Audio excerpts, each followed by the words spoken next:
So as we have already started geometrical isomerism in the previous lectures, we have done the various criterias and conditions in order to find out whether a molecule will be exhibiting geometrical isomerism or not, right? So I have told you geometrical isomerism in several molecules, alkenes में, ठीक है, cycloalkanes में, then other compounds as well like oxime, ठीक है, इमीन्स, इन सब जगह पे भी जहाँ पे पाई बॉन्ड होगा, जहाँ पे रेस्ट्रिक्टेड रोटेशन होगा, वहां पे हम ज्योमेट्रिकल आइसोमेरिज्म देख सकते हैं, provided it meets all the requirements, all the prerequisites to show geometrical isomerism. ठीक है, तो let us do one of the question, which is which of the following molecules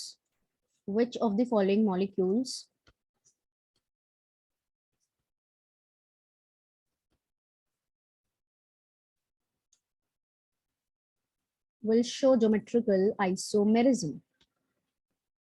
ठीक है, will show geometrical isomerism.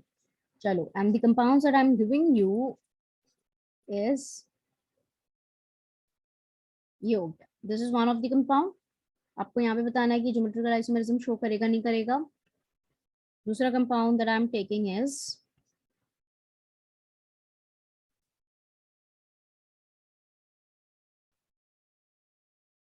this is the another compound. Then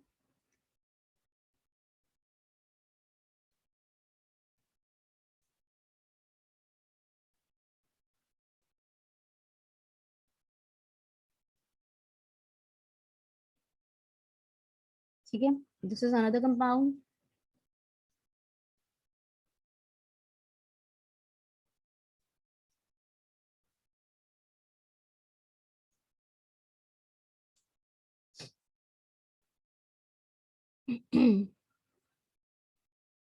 And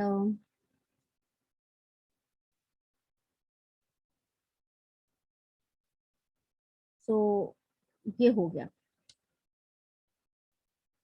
बताइए,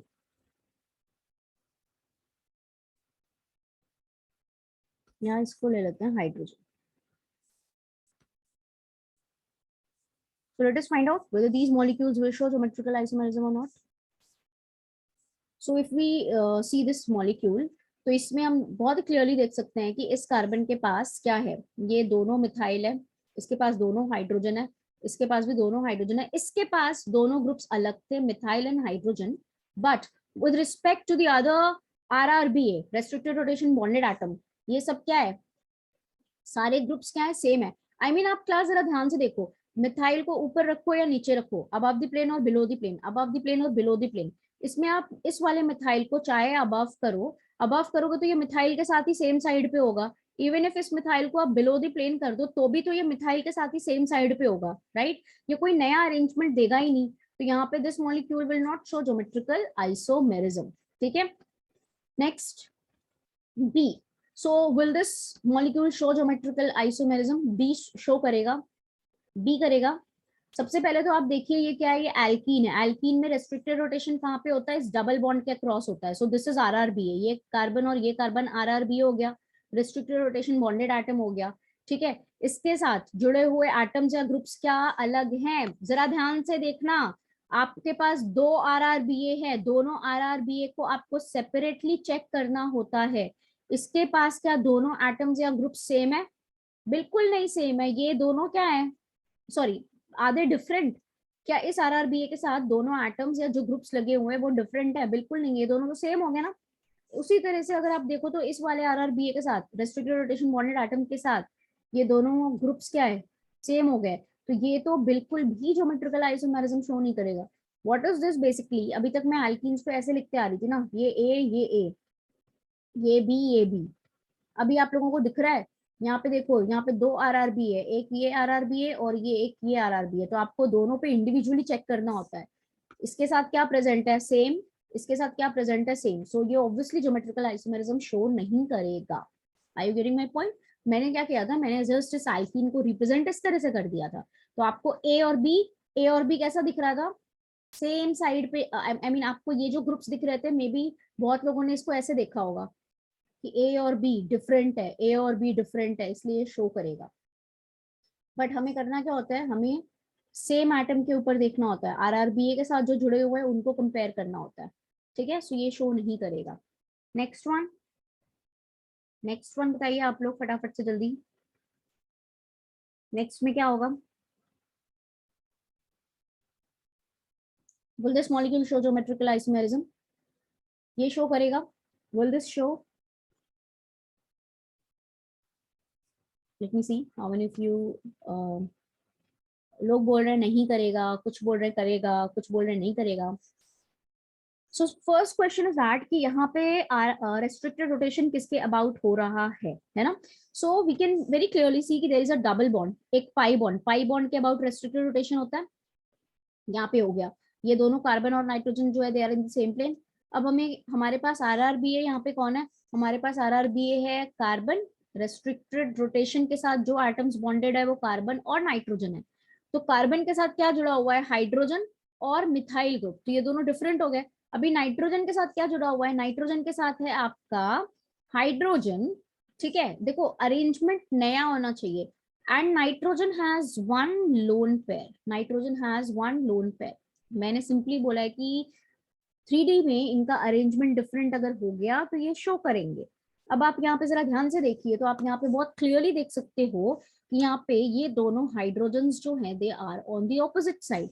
इसका अगर मैं एक और स्ट्रक्चर बनाऊं जिसमें मैं कोशिश करूं कि दोनों हाइड्रोजन को सेम साइड पे रखूं, so this is the structure that I am trying to draw.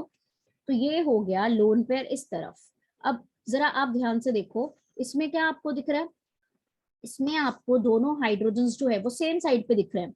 सो ये दोनों आपको एक नया अरेंजमेंट दे रहा है 3D स्पेस में, राइट। ये दोनों क्या हो गए? These are what? These are your geometrical isomers. ये दोनों क्या हो गए class? These are your geometrical isomers, ठीक है। सो A and B are geometrical isomers of each other, ठीक है। So that means this molecule will obviously show geometrical isomerism. Is that clear? Is that clear? ठीक है। I hope यहाँ पे now this molecule, now this molecule। अब यहाँ पे देखो, यहाँ पे restricted rotation कहाँ पे है? Restricted rotation is pi bond के about है, pi bond के about restricted rotation है यहाँ पे, ठीक है। अब आप देखो जरा ध्यान से, तो यहाँ पे इस वाले RRBA के साथ, I mean with this carbon, अलग अलग चेक करना होता है। इस वाले RRBA के साथ एक ग्रुप है मिथाइल, दूसरा है हाइड्रोजन, ठीक है। बट इस कार्बन के साथ अगर आप देखो जो ग्रुप्स जुड़े हुए हैं क्या वो डिफरेंट है? आई मीन अगर आप यहाँ पे ध्यान से देखो तो क्या है? आप यहाँ पे देख रहे हो दिस इज CH है ना। यहाँ पे भी अगर आप ध्यान से देखो तो ये CH है। ये क्या है एक्चुअली? CH3। ये क्या है? CH3। ये तो बिल्कुल, ये ग्रुप यहाँ तक जो है बिल्कुल सेम है। आगे बढ़ो, आगे जब आप बढ़ रहे हो तो ये ग्रुप क्या है? CH2 which is common for both. तो दैट मीन्स अगर मैं बात करूं कि यहाँ पे आप इस तरह से, ये अगर CH2 है ना, तो आप देखो इस कार्बन के रिस्पेक्ट में अगर आप इस तरफ जा रहे हो तो CH3 CH2, ठीक। इस कार्बन के रिस्पेक्ट में अगर आप इस तरफ जा रहे हो CH3 CH2, बिल्कुल आइडेंटिकल ग्रुप्स प्रेजेंट है किसी भी साइड से आप जाओ, ठीक है। इसका मतलब सिर्फ इतना सा होता है कि अगर इन दोनों मिथाइल की पोजीशन को हम चेंज करें, अगर मैंने मिथाइल लेट्स सपोज यहाँ लगा दिया है ना, अगर मैंने मिथाइल को यहाँ लगा दिया, कार्बन कार्बन यहाँ पे मिथाइल लगा दिया, यहाँ पे हाइड्रोजन लगा दिया, और ये इस तरह से है, ठीक है। ये मिथाइल और ये मिथाइल, क्या कोई नया अरेंजमेंट इन दोनों में से आपको दिख रहा है? आई मीन ये मिथाइल था, ये मिथाइल था, ठीक है। हाइड्रोजन और मिथाइल की पोजीशन चेंज करी, any new arrangement are you going to see? नहीं, मिथाइल हमेशा मिथाइल के रिस्पेक्ट में ही प्रेजेंट होगा, ठीक है। चाहे आप अबव द प्लेन लगाओ मिथाइल को या बिलो द प्लेन लगाओ, इसकी जो पोजीशन होगी इसके रिस्पेक्ट में क्या होगी? हमेशा सेम होगी। तो ये कोई नया अरेंजमेंट नहीं देगा। देयरफॉर हम क्या बोल सकते हैं यहाँ पे? हम क्या बोल सकते हैं कि with respect to this pi bond, इस पाई बॉन्ड के रिस्पेक्ट में, इस पाई बॉन्ड के रिस्पेक्ट में यहाँ पे ज्योमेट्रिकल आइसोमेरिज्म नहीं होगा। मतलब यहाँ तो नहीं होगा, इस पाई बॉन्ड के रिस्पेक्ट में नहीं होगा। बट अगर हम इस पूरे मॉलिक्यूल में इस साइक्लिक सिस्टम को देखें तो इस साइक्लिक सिस्टम में भी तो रेस्ट्रिक्टेड रोटेशन है, राइट। इसके रेस्ट्रिक्टेड रोटेशन साइक्लिक सिस्टम में भी होता है, ठीक है। अब अगर आप ध्यान से देखो तो इस कार्बन के पास दोनों जो ग्रुप्स हैं वो तो हाइड्रोजन हो गए, बट इस वाले कार्बन के पास एक है मिथाइल और दूसरा है hydrogen. One is methyl and the other one is hydrogen. मैं इसको वापस से अगर लिख दूं इस तरह से कुछ ऐसे, ठीक है, ऐसा। तो एक है इसके पास मिथाइल और दूसरा है हाइड्रोजन। सिमिलरली इस वाले कार्बन के पास एक है मिथाइल और दूसरा है हाइड्रोजन। तो ये दोनों तो आपस में शो कर सकते हैं ना। कैसे कर सकते हैं? एक बार आप मिथाइल को अबव द प्लेन रख दो, दोनों मिथाइल को, और एक बार आप मिथाइल को अबव द प्लेन रख दो और दूसरे मिथाइल को बिलो द प्लेन रख दो। So if I am making the structure like this, यहाँ पे मिथाइल को मैंने अबव द प्लेन रखा और हाइड्रोजन को कैसे रख दिया? बिलो द प्लेन रख दिया, ठीक है। Methyl is above the plane, hydrogen is below the plane. और इसी तरह से इस वाले जो कार्बन के साथ है, ये मिथाइल हो गया अबव द प्लेन और हाइड्रोजन हो गया below the plane. So it means कि दोनों मिथाइल सेम साइड पे हो गए, दोनों मिथाइल सेम साइड पे हो गए। And now what we are doing, अब हमने क्या किया? मिथाइल को, इस वाले कार्बन पे मिथाइल को तो अबव द प्लेन रखा, बट इस वाले कार्बन पे हमने क्या किया? हाइड्रोजन को अबव द प्लेन रख दिया और मिथाइल को बिलो द प्लेन रख दिया। तो क्या हो जाएगा? ये दोनों मिथाइल मिथाइल सेम साइड पे है, ये दोनों मिथाइल मिथाइल सेम साइड पे, राइट। सिस अरेंजमेंट हो गया ये, दिस इज सिस फॉर्म। और यहाँ पे मिथाइल ऑपोजिट हो गया, तो क्या हो जाएगा? Transform. So this is the methyl methyl group same side पे, तो ये आपका सिस फॉर्म हो गया। मिथाइल अबव द प्लेन और यहाँ पे मिथाइल बिलो द प्लेन, तो ये ट्रांसफॉर्म। मतलब इसके रिस्पेक्ट में तो इस मॉलिक्यूल में ज्योमेट्रिकल आइसोमेरिज्म होगा, बट इस पाई बॉन्ड के अराउंड ज्योमेट्रिकल आइसोमेरिज्म नहीं होगा। सो ओवरऑल क्वेश्चन वाज कि which of the following molecules will show, तो ऑब्वियसली ये मॉलिक्यूल शो करेगा geometrical isomerism. If I do the nomenclature for this also, तो मेन चेन हम ये सेलेक्ट करेंगे, 4 कार्बन की main chain. So these two molecules have identical IUPAC name, butyene, butyene. But we know that कि ये दोनों molecules तो एक दूसरे के ज्योमेट्रिकल आइसोमर्स हैं। आइसोमर्स का मतलब दे आर डिफरेंट molecules, क्योंकि प्रॉपर्टीज अलग हो जाती है ना, इनकी प्रॉपर्टीज अलग है। तो ये आइडेंटिकल molecules नहीं हो सकते। बट अगर हम IUPAC के रूल्स के हिसाब से नॉमेनक्लेचर करें, सो this is butyene, this is also butyene, right? A single IUPAC name cannot be used for two different molecules. Therefore, we have the nomenclature system in the for geometrical isomers as well, जिसको हम actually divide करते हैं into EZ system, cis trans system, syn anti system. So we basically have to study those nomenclature types as well.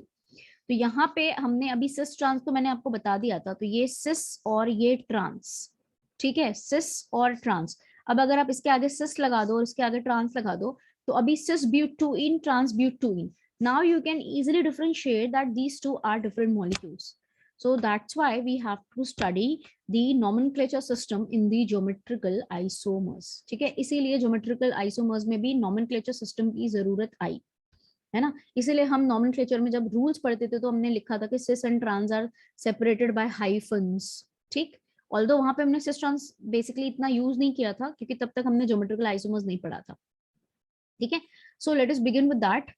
क्या देखेंगे हम? चलिए, types of geometrical isomers, और basically we can say nomenclature system in geometrical isomer. nomenclature system in geometrical isomers.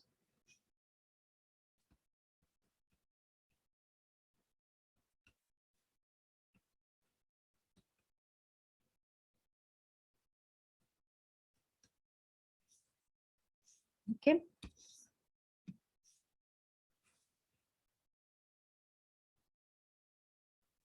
So let us see the nomenclature system. अब जरा ध्यान से देखिए, अगर हम यहाँ पे बात करें तो बेसिकली हम इसको पढ़ सकते हैं, या हम 3 कैटेगरीज में इसको पढ़ेंगे। One is your cis trans system, जिसका थोड़ा बहुत आइडिया तो है ही आप लोगों को, ठीक है, तो इसको मैं इतना डिटेल में बताऊंगी भी नहीं। Second is EZ system, third is syn anti system.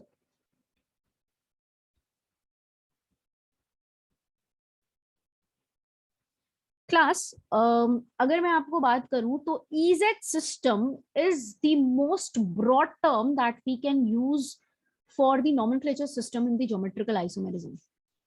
EZ system जो होता है ना सबसे ब्रॉड टर्म होता है। इनफैक्ट अगर आप फॉरेन बुक्स वगैरह या फॉरेन में सिर्फ EZ सिस्टम ही यूज किया जाता है या इसको प्रायोरिटी दी जाती है। क्यों? क्योंकि EZ system is a broader term जिसके अंडर आपका सिस ट्रांस या सिन एंटी भी आ जाता है। मतलब EZ सिस्टम ऐसा सिस्टम होता है जिसके अंडर आपका सिस ट्रांस सिन एंटी इसके के थ्रू भी हम इस चीज को एक्सप्लेन कर सकते हैं। ठीक है, वो मैं आपको एग्जाम्पल के थ्रू भी बताऊंगी। बेसिकली अगर आप फॉरेन बुक्स या फॉरेन में देखोगे तो EZ सिस्टम को ही प्रायोरिटी दी जाती है और वो EZ सिस्टम को ही प्रेफरेबली यूज करते हैं। ठीक, so but we can see कि सिस ट्रांस भी क्या होता है, सिन एंटी भी क्या होता है। जहां पे आप सिस ट्रांस यूज कर रहे हो ना वहां पे भी आप EZ सिस्टम को अप्लाई कर सकते हो। जहां पे आप सिन एंटी यूज कर रहे हो वहां पे भी आप EZ सिस्टम को अप्लाई कर सकते हो। ठीक, वहां पे भी आप EZ सिस्टम को आराम से अप्लाई कर सकते हो। ठीक है, अब यहाँ पे जरा देखिए, but it is not necessary कि आप जहां पे EZ सिस्टम अप्लाई कर रहे हो वहां पे सिस ट्रांस लग जाए। सिस ट्रांस की कुछ लिमिटेशंस थी, हर जगह एप्लीकेबल नहीं है। सिन एंटी जो है वो हर जगह एप्लीकेबल नहीं है, ये कुछ स्पेसिफिक जगह एप्लीकेबल है। But EZ system is applicable everywhere. जहां सिस ट्रांस यूज कर रहे हो वहां पे भी EZ लग जाएगा, जहां सिन एंटी यूज कर रहे हो वहां पे भी EZ लग जाएगा। Therefore this is the broader, मतलब ये क्या है, ये आइडियली हर जगह एप्लीकेबल है। ठीक है, और आप बोल सकते हो कि सिस ट्रांस सिन एंटी इसका जस्ट पार्ट है। तो लेट अस सी सिस ट्रांस और सिन एंटी और EZ हम यूज कब करते हैं। ठीक है, चलिए तो सबसे पहले स्टार्ट करते हैं cis trans system. Although I have told you this thing, है ना, सिस ट्रांस सिस्टम और nomenclature. So cis trans system और you can say cis trans nomenclature. ठीक है, तो आई ऑलरेडी टोल्ड यू कि सिस ट्रांस सिस्टम और nomenclature, मैंने आपको क्या बोला था, सेम ग्रुप्स अगर सेम साइड पे होते हैं तो सिस बोलते हैं, सेम ग्रुप अगर ऑपोजिट साइड पे होते हैं तो इनको ट्रांस बोलते हैं। ठीक है, so this is basically restricted rotation bonded atom. देखो फटाफट से बहुत जल्दी हो जाएगा, इसमें बिल्कुल टाइम लगने की बात नहीं है। ये देखो इसके अबाउट रेस्ट्रिक्टेड रोटेशन है ना। अब इस रेस्ट्रिक्टेड रोटेशन के अबाउट हमारे ग्रुप्स होने चाहिए। ठीक, और हमें पता है कि इस RRBA के साथ आपको अलग अलग चेक करना है। This is first RRBA, this is second RRBA, है ना, दोनों के साथ आपको इंडिविजुअली चेक करना है। सो इसके साथ एक आई मीन ग्रुप्स जो है आपको देखना है कि वो डिफरेंट होने चाहिए। एक अगर A है तो दूसरा B हो, या B और C हो, समथिंग लाइक दैट। ठीक है, एक A तो दूसरा B हो या C हो। ठीक है, ऐसा। या फिर मैंने ऐसा कोई सिस्टम ले लिया, ये हो गया, यहाँ पे RRB है, this is having A, this is having B, this is your A, this is your B। तो पहला क्वेश्चन तो ये होता है कि आप चेक करो इसमें ज्योमेट्रिकल आइसोमेरिज्म होगा या नहीं होगा। तो होने के लिए आपने ये देख लिया कि विद दिस RRBA ये ग्रुप क्या है, एक A है तो दूसरा B है, मतलब दोनों डिफरेंट है। ठीक है, अच्छी बात है, यहाँ पे क्राइटेरिया फुलफिल हो रहा है। यहाँ पे A और B दोनों डिफरेंट है, क्राइटेरिया फुलफिल हो गया। इस मॉलिक्यूल में चेक कर लेते हैं क्या ज्योमेट्रिकल आइसोमेरिज्म होगा। विद दिस देयर हमारे पास दो RRB हैं, एक ये एक ये, दोनों को इंडिविजुअली चेक करो। पहले इसको देखो तो इसके साथ A और B दोनों डिफरेंट, इसके साथ A और B दोनों डिफरेंट। मैंने बिल्कुल आइडेंटिकल ले लिया, इसको मैं चेंज करती हूँ, इसको मैं ले लेती हूँ C, है ना, इसको मैं ले लेती हूँ C। ठीक, ये ले लिया। अब हम यहाँ पे एक और ले लेते हैं, मैं एक और मॉलिक्यूल ले लेती हूँ, this is A and B, this is C and D। Okay, चलो अब देखो यहाँ पे चेक कर लेते हैं कि ज्योमेट्रिकल आइसोमेरिज्म होगा या नहीं होगा। पहले तो ये क्राइटेरिया देखते हैं। तो यहाँ पे हम देख लेते हैं विद दिस RRB है, एक A है दूसरा B है, मतलब ये दोनों ग्रुप्स डिफरेंट है। विद दिस RRB है, एक C और एक D है, तो मतलब ग्रुप्स डिफरेंट है। मतलब यहाँ पे तीनों के तीनों आपका ज्योमेट्रिकल आइसोमेरिज्म शो करेंगे। अब बात करते हैं सिस ट्रांस सिस्टम या सिस ट्रांस नॉमेनक्लेचर की। देखो सिस ट्रांस नॉमेनक्लेचर कब यूज करते हैं, ये हम तब यूज करते हैं जब दोनों RRBA के साथ कोई ग्रुप्स सेम हो।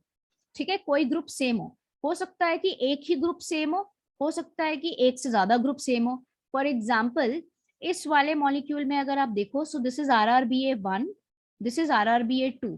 इन दोनों के पास मैंने क्या बोला, सिस ट्रांस कब यूज करेंगे, जब दोनों के पास कोई ग्रुप सेम हो, एटम या ग्रुप, ठीक है, सेम हो। फॉर एग्जाम्पल इसके पास A है, ठीक है, और इसके पास भी A है, तो ये दोनों सेम हो गए। ठीक, दैट मीन्स यहाँ पे हम सिस ट्रांस यूज कर सकते हैं। सिस ट्रांस कब कैसे यूज करते हैं, अगर सेम ग्रुप सेम ग्रुप, ठीक है, सेम साइड पे हो तो हम यूज करेंगे सिस फॉर्म, तो हम यूज करेंगे सिस फॉर्म, ठीक है। And if same group is on the opposite side, same group on the opposite side, तो हम क्या यूज करेंगे, ट्रांसफॉर्म, ठीक है, विल बी यूजिंग ट्रांसफॉर्म। जैसे यहाँ पे ये दोनों क्या है, सेम ग्रुप सेम साइड पे है, तो हमने इसको क्या बोला, ये कौन सा फॉर्म होगा आपका, ये होगा cis form, this is the cis form, ठीक है। और सिमिलरली आप इसका क्या बना सकते हो, इस मॉलिक्यूल का आप ट्रांसफॉर्म भी बना सकते हो। इसका ट्रांसफॉर्म क्या होगा, इसका ज्योमेट्रिकल आइसोमर अगर आप बनाओगे तो क्या होगा, ए और ए ऑपोजिट, सॉरी ए और ए ना, ए और ए को आप ऑपोजिट साइड कर दो, ठीक है, तो ये कौन सा हो गया, ये ट्रांसफॉर्म हो गया, ये हो गया ट्रांसफॉर्म, ठीक। सो सिस ट्रांस सिस्टम कब यूज करते हैं, जब दोनों आरआरबीए के पास कोई ग्रुप्स क्या हो जाए, सेम हो जाए, ठीक है। और वो सेम ग्रुप अगर सेम साइड पे तो सिस, वो सेम ग्रुप अगर ऑपोजिट साइड पे है तो transform. Coming back to this, तो इसके पास अगर आप ध्यान से देखिए, पहली चीज तो ये ज्योमेट्रिकल आइसोमेरिज्म शो करेगा। दूसरी चीज अगर हमें नॉमेनक्लेचर करना है, तो अगर दोनों आरआरबीए के पास कोई ग्रुप सेम हो जाए तो वो सिस ट्रांस यूज कर सकते हैं। यहाँ पे आप देखो तो इसके पास ए, इसके पास ए, ये दो,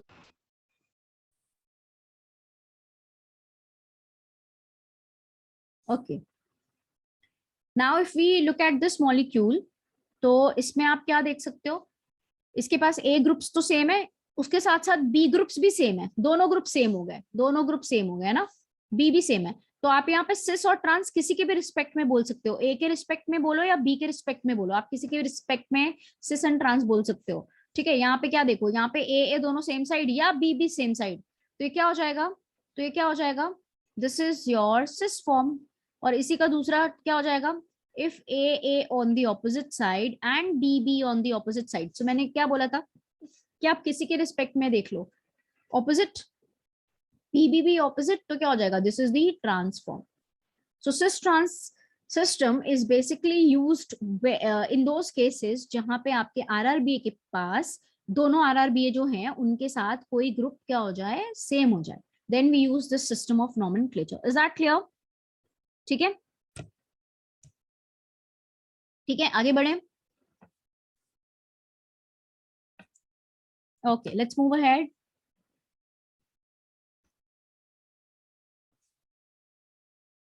Okay, I'm taking another example. If I have this molecule, which is your chlorine, this is chlorine, okay, this is hydrogen, this is hydrogen. So this is molecule A, okay. I am taking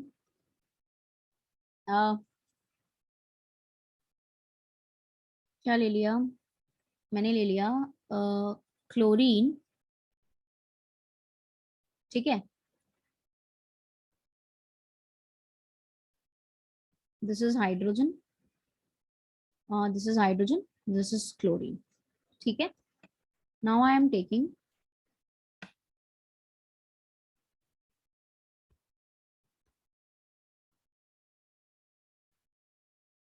chlorine, hydrogen,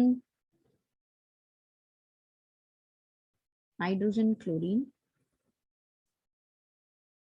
ठीक, and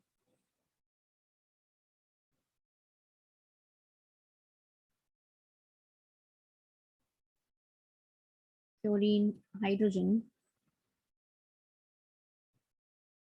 chlorine, hydrogen, okay. So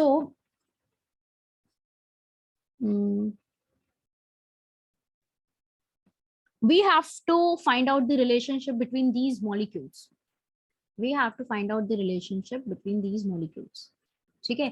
ए और B आपस में कौन सा isomerism show करेंगे, ए और सी आपस में कौन सा आइसोमेरिज्म शो करेंगे, ए और डी आपस में कौन सा आइसोमेरिज्म शो करेंगे। I hope the question is clear to all of you, है ना, ठीक है, सबको क्लियर है, अच्छा। Okay, I have left one molecule ना, प्रीवियस वाले क्वेश्चन में एक मॉलिक्यूल छोड़ दिया था, ये लास्ट वाला है ना, लास्ट वाला छोड़ दिया था, ये वाला वापस आ जाते हैं, एक बार इसको पहले देख लो। यहाँ पे अगर आप देखो तो मैंने बोला था कि ये मॉलिक्यूल ज्योमेट्रिकल आइसोमेरिज्म तो शो करेगा, ठीक है, क्यों? क्योंकि इसके पास ग्रुप्स अलग हैं, इस आरआरबी के पास ए और बी, इसके पास सी और D. But my question is कि क्या हम यहाँ पे सिस ट्रांस यूज कर सकते हैं? क्या यहाँ पे हम सिस ट्रांस यूज कर सकते हैं? We can not use cis trans here. हम यहाँ पे सिस ट्रांस सिस्टम नहीं यूज कर सकते, क्यों? क्योंकि इस आरआरबी और इस आरआरबी के पास कोई ग्रुप सेम नहीं है ना। इसके पास ए है, इसके पास बी है, इसके पास सी है, इसके पास डी है, सेम तो है नहीं, तो same group same side, same group opposite side वाला फंडा यहाँ पे लग ही नहीं सकता, तो यहाँ सिस ट्रांस यूज नहीं होता। And therefore this EZ system comes into picture, और आई कैन से दैट कि EZ system is applicable everywhere. यहाँ पे भी EZ सिस्टम लग जाएगा, यहाँ भी EZ लगेगा, यहाँ भी EZ लगेगा। तो EZ सिस्टम अगर आपने पढ़ लिया नॉमेनक्लेचर का, तो आपको टेंशन लेने की जरूरत नहीं है, नॉमेनक्लेचर आप EZ हर जगह लगा के कर सकते हो। सिस ट्रांस तो एक छोटू मोटू टर्म है जो कि आपके यूजुअली ऐसे ग्रुप्स के लिए दे दिया गया, ठीक है। But EZ is a type of nomenclature system applicable everywhere, जो कि हम अभी थोड़ी देर में पढ़ेंगे, ठीक है। So let us see the relationship between these type of molecules. तो अब देखो ए और बी, ए और बी, ए और बी कौन सा आइसोमेरिज्म शो कर रहे हैं? ए और बी कौन सा आइसोमेरिज्म शो कर रहे हैं? तो क्लास जरा ध्यान से देखिए, यहाँ पे ए और बी को अगर आप ध्यान से देखो, ये मॉलिक्यूल में अगर आप देखो तो, ठीक है, कार्बन और ये कार्बन, ठीक। सो this is chlorine and chlorine on the क्या है, सेम साइड, और hydrogen hydrogen same side. But अगर आप फर्स्ट और सेकंड ए और बी मॉलिक्यूल को कंपेयर करो, तो इसका नॉमेनक्लेचर अगर आप करोगे, तो यहाँ पे वन, अगर आप नॉमेनक्लेचर करोगे तो नंबरिंग कैसे करोगे, 1 2 3, this is 1 3 die chloro cyclopentane. मैं नॉमेनक्लेचर कर रही हूँ, नॉमेनक्लेचर का देखो एप्लीकेशन हर जगह यूज करती हूँ मैं। ये मॉलिक्यूल है 1 3 die chloro cyclopentane, and this molecule is what, this is your 1 2 die chloro cyclopentane, 1 2 die chloro cyclopentane. तो दोनों का स्ट्रक्चर चेंज हो गया, एक में डाइक्लोरो मतलब दो क्लोरीन की पोजीशन है 1 3 पे, एक में पोजीशन है 1 2 पे। सो दे आर स्ट्रक्चरल आइसोमर्स। क्योंकि स्टीरियो आइसोमर्स के लिए मैंने डेफिनेशन लिखवाई थी कि इनका मॉलिक्यूलर फॉर्मूला सेम होने के साथ साथ इनका स्ट्रक्चर सेम होगा, and structure means that the connectivity of the atoms, जहां पे क्लोरीन की connectivity is on the first and the third carbon, but in this case the connectivity of chlorine is on the first and the second carbon. So ये दोनों आपस में structural isomerism show कर रहे हैं, and specifically structural कौन सा, positional isomerism. So ये दोनों positional isomers होंगे. I hope that is clear to everyone. Coming to first and third, अभी आप first and third को देखो तो this molecule is what, this is your 1 3 dichloro cyclo 1 3 डाइक्लोरोसाइक्लोपेंटेन, ये आपका 1 3 है, 1 3 डाइक्लोरो, ठीक है, साइक्लोपेंटेन। अब same molecular formula, same structural formula, but अगर आप इनका अरेंजमेंट देखो स्पेस में ए और सी का, तो डिफरेंट है। यहाँ पे ये दोनों क्लोरीन क्या है, सेम साइड पे है, टुवर्ड्स द ऑब्जर्वर, है ना, अबव द प्लेन या टुवर्ड्स द ऑब्जर्वर, या हमारे स्क्रीन के बाहर हमारी तरफ। बट अगर आप सी में देखोगे तो सी में क्या हो जाएगा, सी में क्या होगा, एक क्लोरीन हमारी तरफ आ रहा है स्क्रीन के बाहर, एक क्लोरीन स्क्रीन के पीछे जा रहा है, ठीक है। सो ये अरेंजमेंट स्पेस में क्या हो गया, डिफरेंट हो गया। Therefore these are geometrical isomers. एक सिस हो गया, दूसरा ट्रांस हो गया, ये वाला सिस हो गया, ये वाला ट्रांस हो गया, है ना। Okay, now A and D, A and D again what, A and D, ये फिर से क्या हो गया, ये तो 1 2 डाइक्लोरो है ना, 1 2 dichloro 1 2 dichloro cyclo pentane. So again A and D क्या हो गया, A and D positional isomers हो गए। I hope that is clear. अब तो सब लोग कर लेगा। अभी बताओ बी और सी क्या होंगे, बी और सी अगेन क्या हो जाएंगे, पोजिशनल आइसोमर्स होंगे, B and C positional isomers होंगे। B and D, B and D, अब ध्यान से देखो, बी एंड डी, ये 1 2 डाइक्लोरोसाइक्लोपेंटेन, ये भी 1 2 dichlorocyclopentane, that means molecular formula same, structural formula same, but यहाँ पे क्लोरीन क्या है, एक है अबव द प्लेन, दूसरा है बिलो द प्लेन। यहाँ पे दोनों क्लोरीन जो है that is above the plane मतलब सेम साइड पे है, तो ये हो गया सिस फॉर्म, ये वाला हो गया ट्रांसफॉर्म। इसका मतलब बी एंड डी क्या हो गए, ये दोनों हो गए आपके positional isomers, right. Now what about C and D, again C and D is what, 1,3-dichloro 1,2-dichloro, so they are positional isomers, sorry they are yes one C and D ना, C and D क्या हो गए, positional isomers हो गए, right, they are positional isomers। B and D क्या है, geometrical है, so what have I written, I have written positional, no that's wrong, सही कर लो आप लोग, B and D बोला मैंने सही था बट लिखते वक्त गलत लिख दिया, so B and D are what, B and D are geometrical isomers है ना, ये वाला सिस फॉर्म और ये वाला ट्रांसफॉर्म और ये वाला cis form, so they are geometrical isomers, B and D geometrical isomers, ठीक है, ओके ठीक है। ज्योमेट्रिकल आइसोमरिज्म में साइक्लोएल्कीन्स अगर आप देखो तो यहाँ पे क्या है, साइक्लोएल्कीन्स का मतलब आई एम टेकिंग साइक्लोप्रोपीन, ठीक है, I am taking cyclopropene, I am taking cyclobutene, ठीक है, आई एम टेकिंग साइक्लोपेंटीन, ठीक, आई एम टेकिंग साइक्लोहेक्सीन, ठीक है, साइक्लोहेप्टीन, साइक्लोहेप्टीन में कितने चाहिए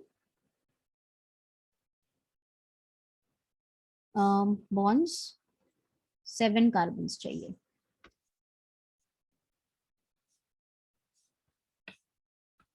सो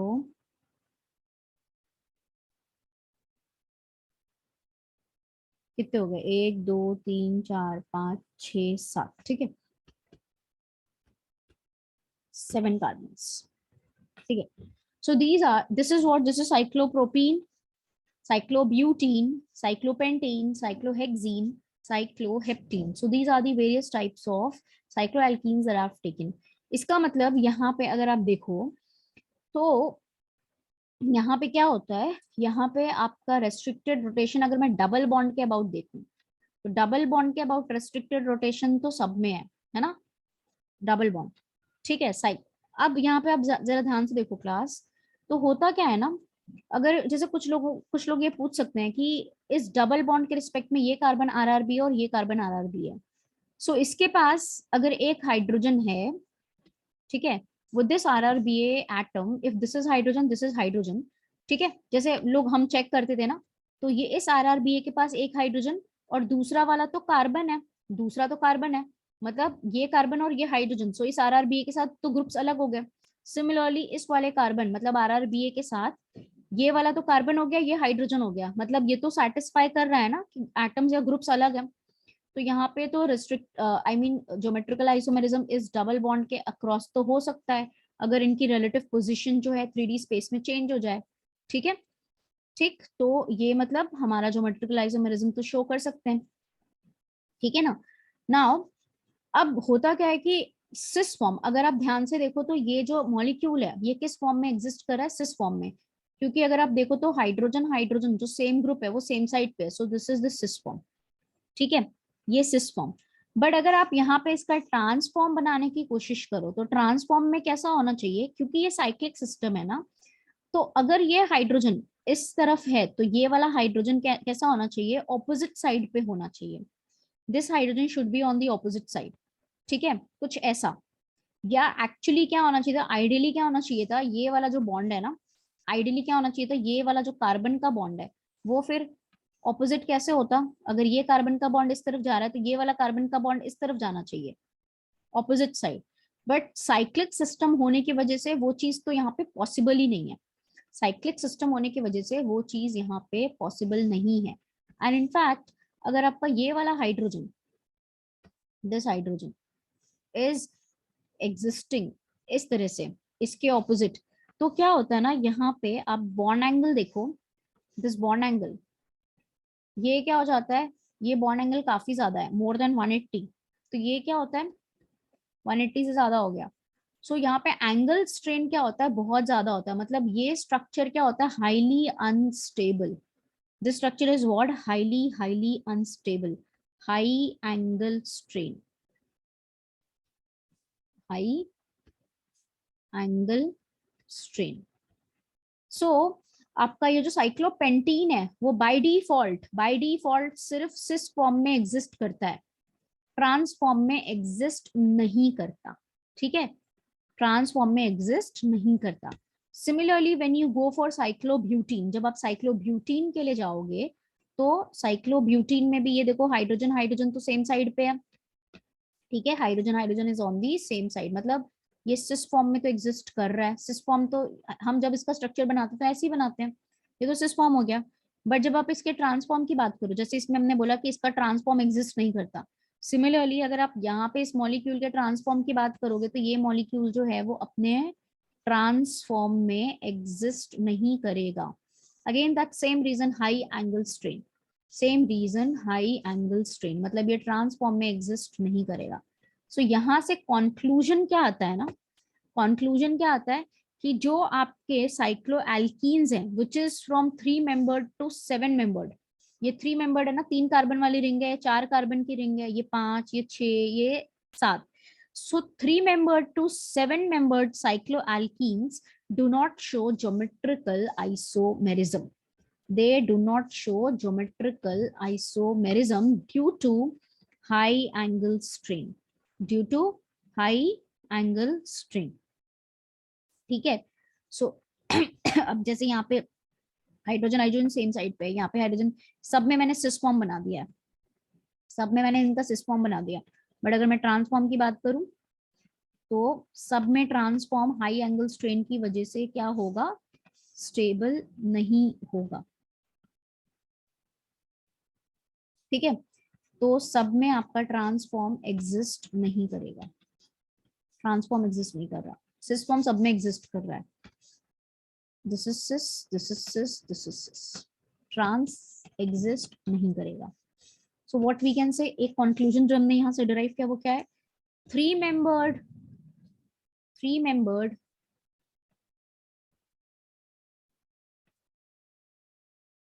to 7-membered cycloalkenes, 7-membered cycloalkenes do not show geometrical isomerism, do not show geometrical isomerism due to high angle strain, due to high angle strain. ठीक है, and that is why they exist only in cis form. by default ये किस form में exist करते हैं, cis form में exist करते हैं। So we have seen that 3-membered to 7-membered cycloalkenes do not show geometrical isomerism. They exist only in the cis form. But 8-membered and more than 8-membered cycloalkenes show geometrical isomerism across the pi bond. मैं यहाँ पे pi bond के across की बात कर रही हूँ, across the pi bond, है ना। ठीक है, फॉर एग्जाम्पल जैसे मैंने ले लिया यहाँ पे आपका एक 8-membered रिंग ले ली, साइक्लोऑक्टीन ले लिया, तो ये फॉर्म क्या है जिसमें hydrogen hydrogen on the same side, cis form. अब अगर मैं इसका ट्रांसफॉर्म बनाने की कोशिश करूं तो मुझे 8 कार्बन चाहिए, है ना। So basically I want 8 carbon, 1 2 3 4, 1 2 3 4, ठीक। ये डबल बॉन्ड और ये देखो ये पीछे, मतलब ये इन दोनों के कार्बन के बीच में बॉन्ड बना हुआ है। अगर आप ध्यान से देखो तो ये क्या है, how many carbon you have, कितने कार्बन है आपके पास, 1 carbon, 2 carbon, 3 carbon, 4 carbon, 5 6 7 8, 8 carbon हो गए। ठीक है, ये लार्जर रिंग है तो लार्जर रिंग में कुछ इस तरह का स्ट्रक्चर पॉसिबल है जहां पे आप देख सकते हो कि क्या है, पाई बॉन्ड के अक्रॉस अगर आप ध्यान से देखो, अभी पाई बॉन्ड के अक्रॉस अगर आप ध्यान से देखो तो यहाँ पे क्या है, ये RRBA वाला एटम कार्बन ये हो गया और ये RRBA वाला हो गया। ठीक है, अब यहाँ पे इसके 3 बॉन्ड्स तो आपको दिख रहे हैं, एक बॉन्ड क्या होगा, हाइड्रोजन होगा, right. So this is the hydrogen, एक हाइड्रोजन यहाँ पे। सिमिलरली इसको आप इसके अक्रॉस आपको 3 बॉन्ड्स दिख रहे हैं, एक क्या होगा, हाइड्रोजन, एक बॉन्ड दूसरा बॉन्ड, एक बॉन्ड दूसरा बॉन्ड। ठीक है, अब आप यहाँ पे देखो हाइड्रोजन हाइड्रोजन कैसे हो गए, they are on the opposite side, so this is the trans form, है ना। तो स्मॉलर रिंग में मैंने आपको वही चीज बताने की कोशिश भी करी थी कि स्मॉलर रिंग में अगर आप बॉन्ड्स को उस तरह से दिखाते कि कार्बन वाले बॉन्ड्स ऑपोजिट साइड, हाइड्रोजन वाले बॉन्ड्स ऑपोजिट साइड, तो वो ट्विस्टिंग पॉसिबल नहीं थी due to the smaller ring, but larger rings में पॉसिबल है। So this is the cis form, this is the transform.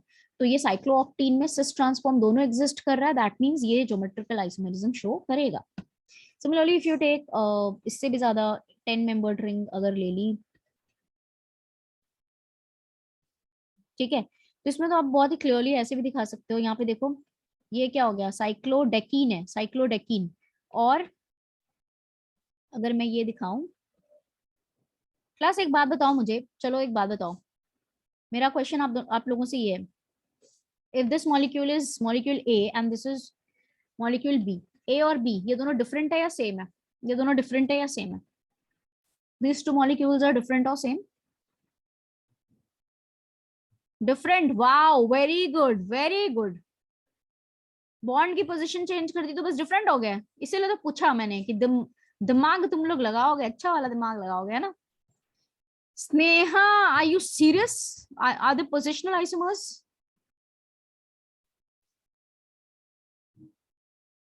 किस चीज की पोजीशन चेंज करी है तुमने? डबल बॉन्ड की? अच्छा चलो इसका नाम बता दो मुझे जरा। तो इसका मतलब क्लास जरा मुझे एक बात बताओ, हमने बेंजीन में ये चीजें करी हुई है, ये क्लोरीन है, ये क्लोरीन है, तो तुम्हारे हिसाब से तो ये भी पोजिशनल आइसोमर्स हो गए, तुम्हारे हिसाब से तो ये भी पोजिशनल आइसोमर्स हो गए, तुम लोगों के हिसाब से तो ये भी पोजिशनल आइसोमर्स हो गए। बहुत दिमाग है तुम सब में, वाओ वेरी नाइस। ये सारे के सारे पोजिशनल आइसोमर्स हो गए। दिस इज 1,2-डाइक्लोरोबेंजीन, दिस इज ये वाला तो गलत हो गया, ये तो गलत हो गया, रुको रुको रुको रुको, ये तो पोजिशनल ही हो गया, मैंने थोड़ा गड़बड़ कर दिया, मैं बताती हूँ, मैंने गलत ही ले लिया। ठीक है, मैंने ये गलत ही ले लिया था, बट अभी ले लेती हूँ सही। इस हिसाब से तो तुम लोगों के हिसाब से ये सारे के सारे पोजिशनल आइसोमर्स हो गए, ये सारे के सारे पोजिशनल आइसोमर्स हो गए, ठीक है। ये 1,2-डाइक्लोरोबेंजीन, ये भी 1,2-डाइक्लोरोबेंजीन, ये भी 1,2-डाइक्लोरोबेंजीन, ये भी 1,2-डाइक्लोरोबेंजीन, सो ऑल आर सेम। कहाँ से पोजिशनल आइसोमर्स हो गए ये, है ना। ठीक है, अभी मैं इनको हटाती हूँ, चलो बात करती हूँ उसकी। अब बताओ A and B are the same और आर द डिफरेंट? ये क्या है, साइक्लोडेकीन है, ये क्या है, साइक्लोडेकीन है। साइक्लोडेक 10 कार्बन के लिए डेक यूज करते हैं, एन इन आइन में इन यूज करेंगे, so this is cyclodecene, this is cyclodecene, दोनों सेम हो गए। अब मुझे जरा ध्यान से देख बताओ कि अगर मैं यहाँ पे जरा ध्यान से देखना, इस डबल बॉन्ड के अक्रॉस तो रेस्ट्रिक्टेड रोटेशन था, ठीक है। अब जरा ध्यान से देखो, यहाँ पे इस कार्बन और इस RRBA के साथ ये वाला है कार्बन और ये वाला है कार्बन और ये है हाइड्रोजन। सो आप यहाँ पे बहुत क्लियरली देख सकते हो कि hydrogen hydrogen on the same side, carbon carbon on the same side, तो ये कौन सा फॉर्म हो गया, सिस फॉर्म हो गया। बट इस स्ट्रक्चर में मैं इसीलिए मैंने पहले आप लोगों से पूछ लिया था कि ये दोनों मॉलिक्यूल सेम है या डिफरेंट है, क्योंकि बहुत लोग मुझे पहले ही बोल देते कि अरे ये ज्योमेट्रिकल कैसे हो गया, डबल बॉन्ड की पोजीशन आपने चेंज कर दी। इसलिए पहले ही आप सबसे पूछ लिया कि डबल बॉन्ड की पोजीशन चेंज करने से क्या स्ट्रक्चर चेंज हो रहा है? नहीं चेंज हो रहा, अभी भी ये साइक्लोडेकीन है, ये भी साइक्लोडेकीन है। बट अगर आप ध्यान से देखो तो यहाँ पे इस कार्बन के अक्रॉस एक बॉन्ड अगर ऐसे बन रहा है तो दूसरा ऐसे बनेगा, ठीक है। एंड उस हिसाब से यहाँ पे एक आया हाइड्रोजन और एक बॉन्ड ऐसे है तो दूसरा बॉन्ड ऐसे, ये हाइड्रोजन। अब बताओ मुझे, सो this is RRBA, this is RRBA, इस RRBA में आप देख सकते हो कि हाइड्रोजन हाइड्रोजन वाला बॉन्ड ये है और कार्बन वाला बॉन्ड ऑपोजिट है, ऑपोजिट। तो ये कौन सा फॉर्म हो गया class, this is your transform. So cis form and transform. So what are these two? These two are geometrical isomers. So that's what I said, that 8-membered and more than 8-membered cycloalkenes can show geometrical isomerism across the pi bond. So let us start another system of nomenclature in case of geometrical isomers, that is EZ system of nomenclature, है ना।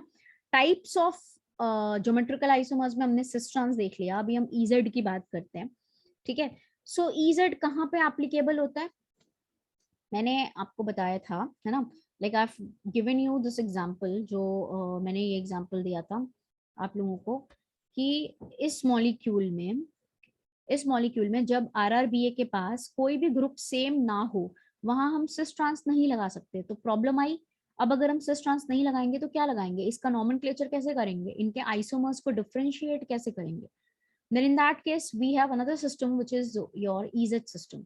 ये हम क्या बोल सकते हैं कि EZ system तो पहले से एग्जिस्ट करता ही था, सिस ट्रांस स्पेसिफिकली आपके कुछ स्पेशल केसेस में लगाए जाते थे, ठीक है।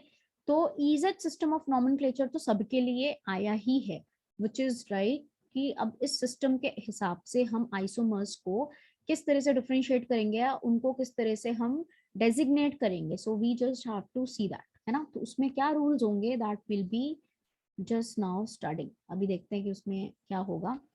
तो अब अगर हम EZ सिस्टम की बात करें, ठीक है, तो इसमें क्या होता है ना, इसमें हम पहले तो देखो बेसिकली करते क्या है, व्हाट वी डू इज, बताती हूँ मैं आप लोगों को।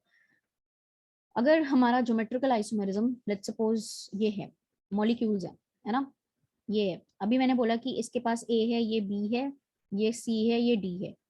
नाउ कोई भी RRBA के पास ग्रुप्स तो सेम नहीं है, बट ये ज्योमेट्रिकल आइसोमेरिज्म ऑब्वियसली शो कर सकता है, कर ही सकता है ना, ये तो geometrical isomerism show. Now the question is कि अगर हम इसका ज्योमेट्रिकल आइसोमर बनाएंगे तो उसको डिफरेंशिएट कैसे करेंगे, how do we need to differentiate in terms of the nomenclature, या हम कैसे बताएंगे दोनों अलग है। तो देखो यहाँ पे होता क्या है, यहाँ पे हम प्रायोरिटी वाइज इनका नॉमेनक्लेचर करते हैं, ठीक है। हम क्या करते हैं, ये हमारे पास दो RRBA है, इस RRBA के पास इनमें से जो दो ग्रुप्स हैं उसमें से कोई एक ग्रुप होगा हाई प्रायोरिटी वाला, हाई प्रायोरिटी। सिमिलरली इस RRBA के पास जो आपके दो ग्रुप्स हैं इनमें से कोई होगा हाई प्रायोरिटी वाला ग्रुप, ठीक है। मैं आपको बताऊंगी कि हाई प्रायोरिटी वायोरिटी कैसे डिसाइड करते हैं, अभी you just have to wait down, है ना। तो देखो, अगर let's suppose if A is high priority group for this RRBA, out of A and B you have to decide कि हाई प्रायोरिटी वाला कौन सा है, और मान लो A हाई प्रायोरिटी वाला है। सिमिलरली इस RRBA के साथ जो दो ग्रुप्स लगे हैं उनमें से आपको ये पहचानना है कि हाई प्रायोरिटी कौन सा है। Let's suppose that C is high priority group, ठीक है। तो जब हाई प्रायोरिटी ग्रुप्स आपके सेम साइड पे होंगे, अगर ये हाई प्रायोरिटी है तो ये लो प्रायोरिटी, ऑब्वियसली ये लो प्रायोरिटी हो जाएगा, है ना। ये क्या हो जाएगा, ये लो प्रायोरिटी हो जाएगा। सिमिलरली ये क्या हो जाएगा, ये भी लो प्रायोरिटी हो जाएगा। तो बात सिर्फ इतनी सी है, आपको हाई प्रायोरिटी पहचान लो, दो ग्रुप्स में से हाई प्रायोरिटी को दे दिया, पहचान लिया। अगर हाई प्रायोरिटी वाले ग्रुप सेम साइड पे हैं, if high priority groups are on the same side, if high priority groups are on the same side,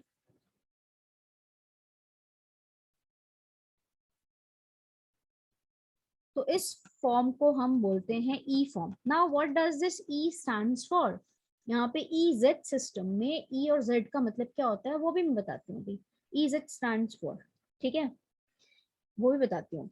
but उससे पहले देखो मैंने क्या बोला, जब हाई प्रायोरिटी ग्रुप्स आपके सेम साइड पे है तो सॉरी मैंने उल्टा लिख दिया, हाई प्रायोरिटी ग्रुप्स अगर सेम साइड पे है तो इसको हम बोलते हैं Z फॉर्म, इसको बोलते हैं Z form, Z। And if high priority groups are on the opposite side,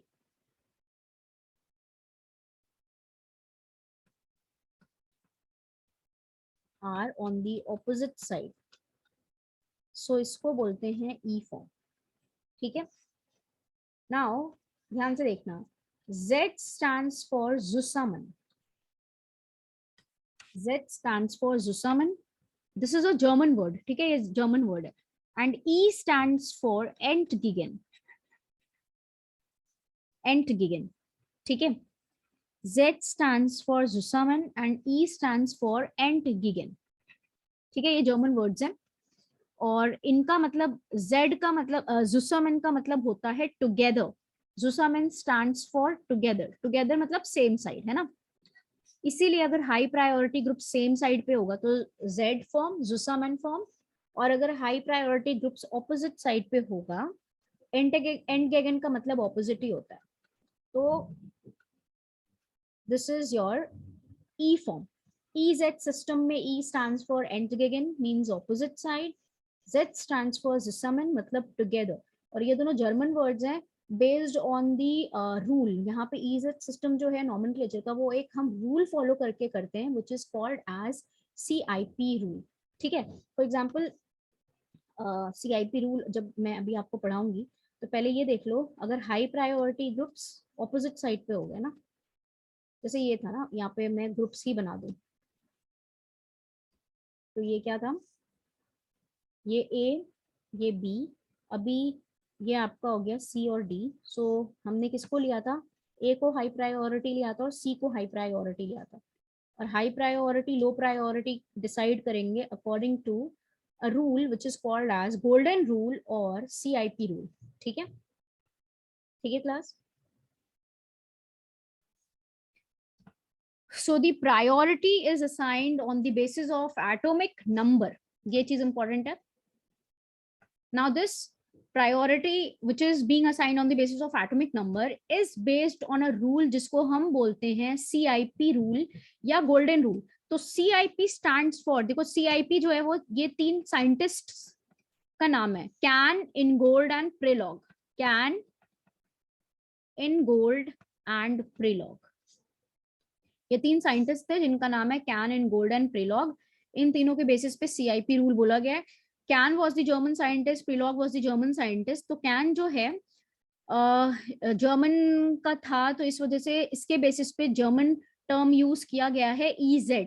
E stands for entgegen and Z stands for Zusammen। ठीक है, वो सब चीजें काम की नहीं है ये सब, बट इतना मैंने बोल दिया कि यहाँ पे अभी प्रायोरिटी डिसाइड करने के लिए CIP रूल लगाएंगे। अब वो रूल है क्या, ठीक है, अब ये रूल है क्या, प्रायोरिटी डिसाइड कैसे करनी है, तो रूल देखते हैं। ठीक है, coming to the rule, rule पहले समझ लो क्लास फटाफट से। देखो बहुत सिंपल है रूल, रूल बहुत ही सिंपल है, आराम से हो जाएगा। तो देखो रूल क्या है, रूल बेस्ड होता है on the basis of atomic number. तो ये रूल क्या है, इस रूल के हिसाब से पहली चीज मैं आपको बताती हूँ। पहली चीज क्या है कि अगर मान लो ये RRBA है ना, तो इसके साथ लेट्स सपोज अगर सिर्फ कोई एलिमेंट जुड़ा हुआ है, कोई एलिमेंट जुड़ा हुआ है, एलिमेंट का मतलब क्लोरीन, फ्लोरीन, ब्रोमीन, आयोडीन।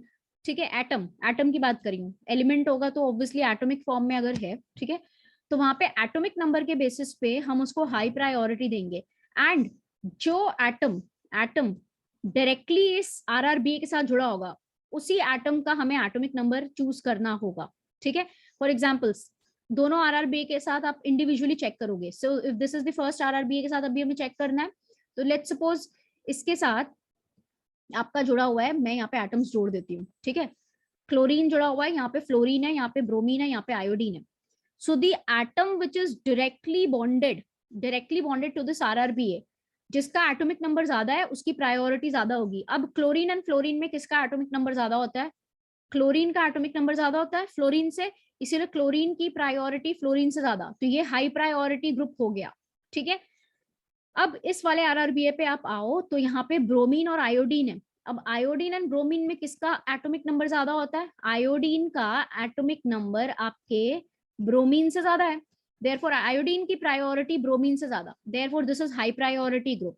अब अगर हाई प्रायोरिटी ग्रुप्स क्या हो गए, ऑपोजिट साइड पे आ गए, तो ये कौन सा फॉर्म हो जाएगा, दिस इज एंटगेगन फॉर्म। तो ये फॉर्म हो गया E फॉर्म, ये हो गया E फॉर्म। और इसी का आप ज्योमेट्रिकल आइसोमर बनाओगे तो क्या होगा, जब आप क्या कर दो, क्लोरीन और आयोडीन को सेम साइड रख दिया, फ्लोरीन एंड ब्रोमीन को सेम साइड, ब्रोमीन को, तो अभी देखो हाई प्रायोरिटी कौन सा है, इस तरफ तो क्लोरीन है और इस तरफ आयोडीन है। अभी दोनों हाई प्रायोरिटी वाले ग्रुप्स किधर हो गए, सेम साइड पे हो गए, तो ये Z फॉर्म, और ये कौन सा फॉर्म, E फॉर्म। तो पहला रूल मैंने क्या बोला, पहला रूल क्या है कि आपका जो एटम डायरेक्टली बॉन्डेड है RRBA के साथ, ठीक है, उसका एटॉमिक नंबर आप क्या करो, based on the higher atomic number that will be the high priority group। ठीक है, high priority group, समझ में आया। atom which is high priority, soon low, high priority is directly proportional to the atomic number of atom directly bonded to RRBA, directly bonded to RRBA। ठीक, चलिए let's suppose अगर मेरे पास एक और molecule मैंने ले लिया which is OH, this is your hydrogen, this is your CH3, this is your hydrogen. ठीक है, चलो ये हो गया, इसमें हमें हाई प्रायोरिटी देनी है। तो पहले तो ये एक आरआरबी है और ये एक आरआरबी, दोनों को इंडिविजुअली चेक करेंगे। अब इस आरआरबी पे देखो कौन सा एटम कार्बन के साथ आरआरबीए के साथ डायरेक्टली बॉन्डेड है, ऑक्सीजन। यहाँ पे ऑक्सीजन डायरेक्टली बॉन्डेड है और यहाँ पे हाइड्रोजन डायरेक्टली बॉन्डेड है, ठीक है। ऑक्सीजन डायरेक्टली बॉन्डेड है और हाइड्रोजन डायरेक्टली बॉन्डेड है। सो किसका एटॉमिक नंबर ज्यादा, ऑक्सीजन का हाइड्रोजन से ज्यादा। सो ये ग्रुप क्या हो गया, this is your high priority group, right. Coming to this one, coming to this one, this is carbon. चलो मैं यहाँ पे हाइड्रोजन हटा देती हूँ, आई एम रिमूविंग हाइड्रोजन, और मैंने यहाँ पे क्या लगा दिया, मैंने यहाँ पे लगा दिया है फ्लोरीन, ठीक है। चलो अब बताओ, यहाँ पे डायरेक्टली बॉन्डेड जो आपके ग्रुप्स हैं, ठीक है, डायरेक्टली बॉन्डेड जो आपके ग्रुप्स हैं, कौन सा इस वाले आरआरबी के साथ कौन सा एटम डायरेक्टली बॉन्डेड है, कार्बन, और यहाँ पे है fluorine directly bonded. So fluorine and carbon में फ्लोरीन का एटॉमिक नंबर, सॉरी, कार्बन से ज्यादा है ना, कार्बन से ज्यादा है। Carbon directly bonded, fluorine directly bonded, fluorine का एटॉमिक नंबर कार्बन से ज्यादा, देयरफॉर हाई प्रायोरिटी कौन सा हो गया, ये हो गया। तो ये कौन सा फॉर्म हो जाएगा, high priority groups on the opposite side, तो ये कौन सा फॉर्म हो गया बताइए, this is your E form, this is your E form, E form हो गया, this is your E form, हो गया, ठीक है। आगे बढ़े, EZ फॉर्म, आगे बढ़े, ठीक है। देखो नेक्स्ट, देखो फटाफट देखो, नेक्स्ट देखो, अगर मैं यहाँ पे ले लूं for example, this is your OH, oxygen 18, this is normal oxygen, ये हाइड्रोजन, ये हो गया ड्यूटेरियम, ठीक है। अब जरा ध्यान से देखो क्लास, अब अगर कार्बन आरआरबीए की बात करें तो ये एक आरआरबीए, ये दूसरा, इस आरआरबीए के साथ जो डायरेक्टली बॉन्डेड एटम है वो कौन सा है, ऑक्सीजन, और मैंने 18 लिखा हुआ था, दैट मींस ये ऑक्सीजन 18 है। यहाँ पे कुछ नहीं लिखा तो मतलब ये ऑक्सीजन 16 है। तो जो डायरेक्टली बॉन्डेड एटम है वो ऑक्सीजन 18 है और ऑक्सीजन 16 है, राइट। इन दोनों का मास नंबर अलग है, ठीक है, इन दोनों का एटॉमिक नंबर तो सेम है। ये दोनों ऑक्सीजन जो है, इन दोनों का एटॉमिक नंबर तो सेम हो गया ना, ये आइसोटोप्स हैं, O18 and O16, these are what, these are isotopes, isotopes. तो आइसोटोप्स का तो एटॉमिक नंबर सेम होता है, मास नंबर अलग होता है। अब अगर एटॉमिक नंबर सेम है तब क्या करेंगे, जब एटॉमिक नंबर सेम होता है तो फिर हम मास नंबर के हिसाब से उसको चूज करेंगे, मतलब जो आपका हेवियर आइसोटोप होगा, heavier isotope, you will be giving priority to that, आप उसको फिर प्रायोरिटी दोगे, ठीक है। तो सेकंड रूल क्या हो गया, आइसोटोप्स अगर होंगे, आइसोटोप्स अगर आपको होंगे तो आपको डिसीजन किसके अकॉर्डिंग करना है, एटॉमिक मास के हिसाब से करना है। सो यहाँ पे हाई प्रायोरिटी O18 को देंगे compare to O16, so this is the high priority group. Similarly अब यहाँ पे आप देखो हाइड्रोजन और ये ड्यूटेरियम है, तो दोनों का मास एटॉमिक नंबर तो सेम है 1 1, बट इसका मास कितना होता है, this is hydrogen, this is deuterium, इस दोनों का एटॉमिक नंबर तो सेम हो गया, बट मास नंबर के हिसाब से जब एटॉमिक नंबर सेम होता है आइसोटोप्स के केस में, तो हम हेवियर आइसोटोप को प्रेफरेंस देंगे, मतलब मास नंबर के हिसाब से डिसाइड करेंगे। सो यहाँ पे ड्यूटेरियम को देंगे प्रेफरेंस या प्रायोरिटी। सो अभी आप देखो हाई प्रायोरिटी ग्रुप्स क्या हो गए, on the opposite side, so this is E form, कौन सा फॉर्म, ई फॉर्म। सो यहाँ से सेकेंड रूल क्या आया, in case of isotopes, in case of isotopes, isotopes के केस में प्रायोरिटी कैसे डिसाइड करनी है, high priority is proportional to the atomic mass. Is that clear class, बोलो बच्चे लोग, समझा।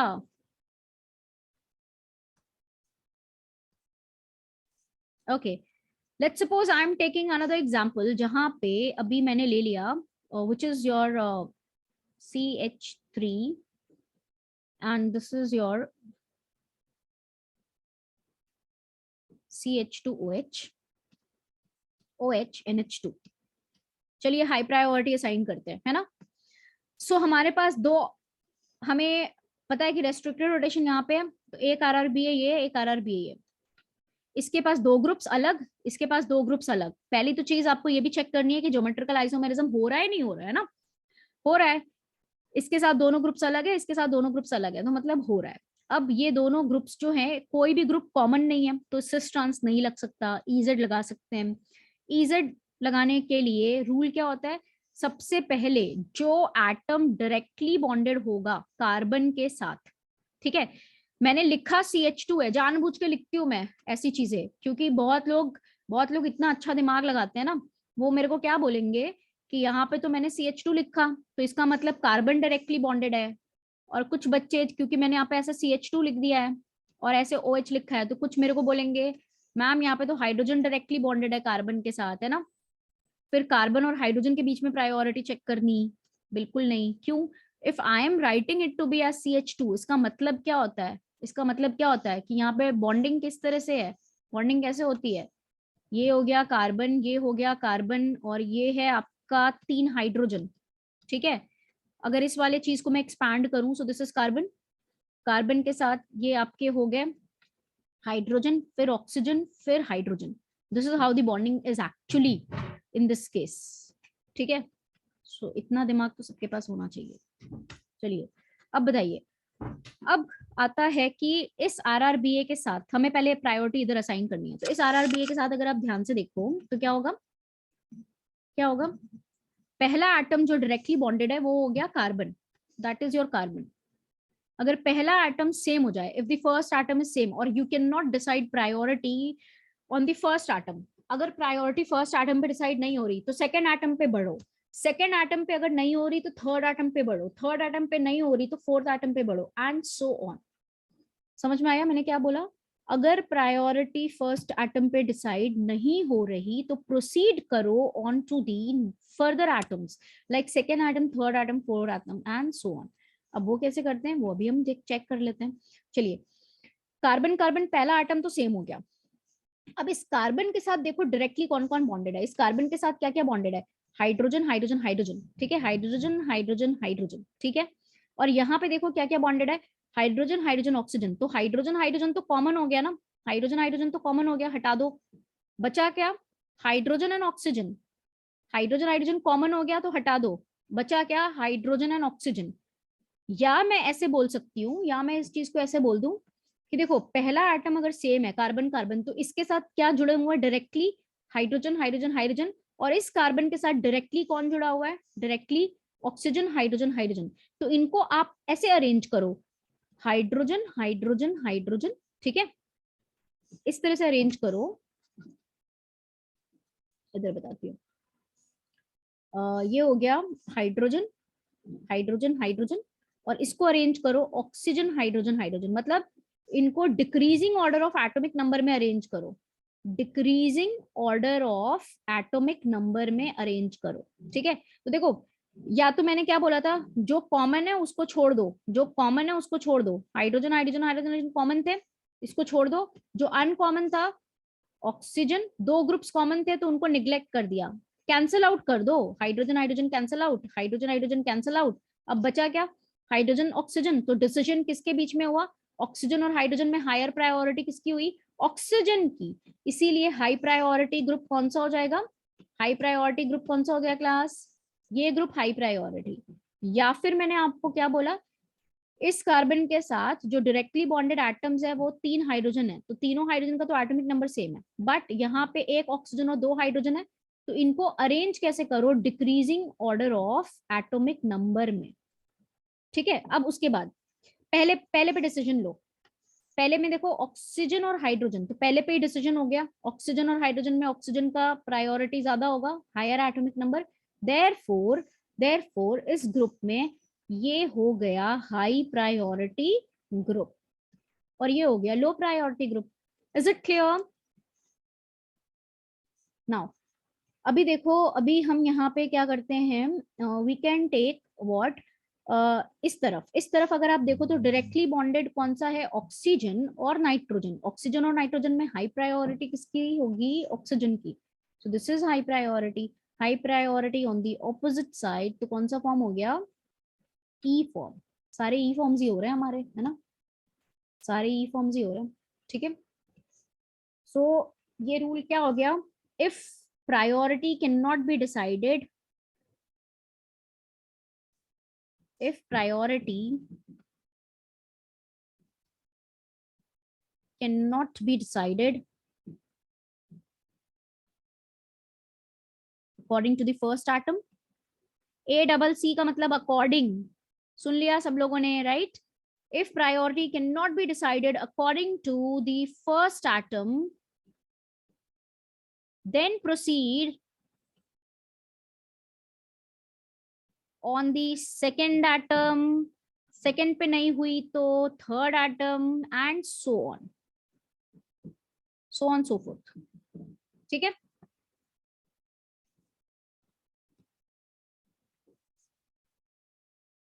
ठीक, done.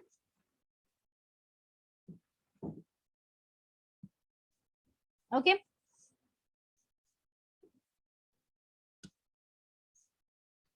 I'm taking one more example, which is your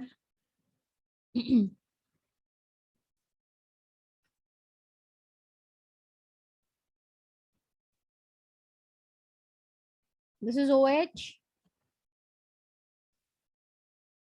this is your aldehyde वाला ग्रुप हो गया CHO, ठीक है, and here you have cyanide, here you have NH2. ठीक, let's suppose I am taking another molecule जिसमें है